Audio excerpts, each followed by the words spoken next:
지은이 너 말고도 내가 아는 변호사들이 몇몇 있다 보니까 변호사님들하고 이야기할 때 들어보면 이혼 소송 비용에 대한 트렌드가 10년 전에 들을 때 또 5년 전에 들을 때 요즘 들을 때 많이 다른 것 같더라고.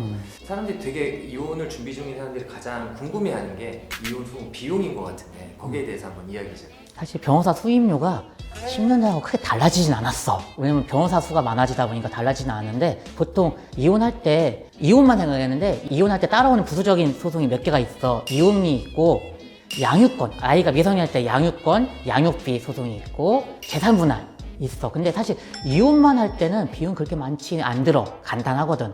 이혼할지 안 할지만 결정하면 되니까. 법원에 내는 비용도 얼마 안 돼. 변호사 수임료 해봤자 기본 정도밖에 안 내. 내가 받을 수 있는 보수에서 거의 최저 금액을 받아. 이혼만 한다면. 근데 여기 양육권까지는 거의 최저 비용을 받아서 할 수 있어. 왜? 그거는 크게 어렵지 않으니까. 근데 재산 분할에 끼면은 좀 달라져, 말이.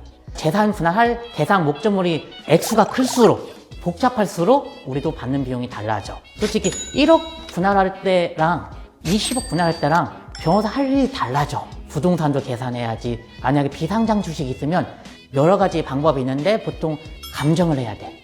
감정하고 나와야 되는데, 감정 안 하고 물론 따지는 비율도 있긴 해. 채권 채무 관계 따져야 되고, 또 이게 사업자로 쓴 채권인지 채무인지 아니면 개인적으로 쓴 건지 또 따져야 되고 하다 보니까 금액이 달라지는데, 이건 보통 일반적인 민사에 1억짜리 소송하고 20억짜리 소송하고 비슷해. 요즘 이혼할 때 여자가 이혼 소송을 제기한 경우가 있는데, 보통 여자분들은 소송 비용 별로 없는 경우가 많아. 우리가 성공보수를 많이 붙여. 이혼하고 양육권은 기본적으로 가는 금액이 있고, 재산분할을 또 기본에다 그냥 넣어줘. 대신 재산분할하는 금액에 5에서 10% 사이로 금액을 책정해서 수익을 잡고 있어. 성공보수로 잡고 있어. 또 여기서 하나 주의할 점, 아까 말한 인지송달료도 재산분할 청구한 금액에 따라서 달라져.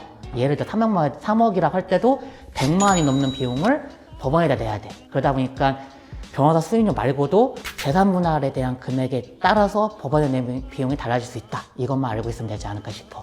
그러면 어차피 변호사는 나를 위해 싸워주는 사람이니까 지금 당장 현실적으로 내 주머니에서 돈을 주는 것도 그렇지만 일단 런닝 개런티로 하시려는 분들이 많을 수도 있겠네.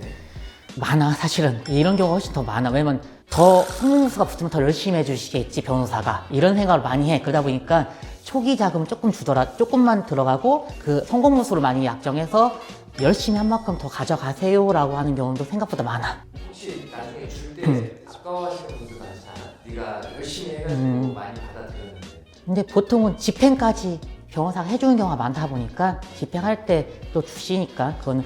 근데 못 받는 경우도 있어. 변호사들이 솔직히 수임료나 성공보수 다 받지는 못해. 가끔은 안 주시는 분도 계셔. 근데 액수가 크면 변호사들도 오히려 의뢰인 상대로 대응을 하기도 하는데, 보통은 고마워서 주시긴 하더라고.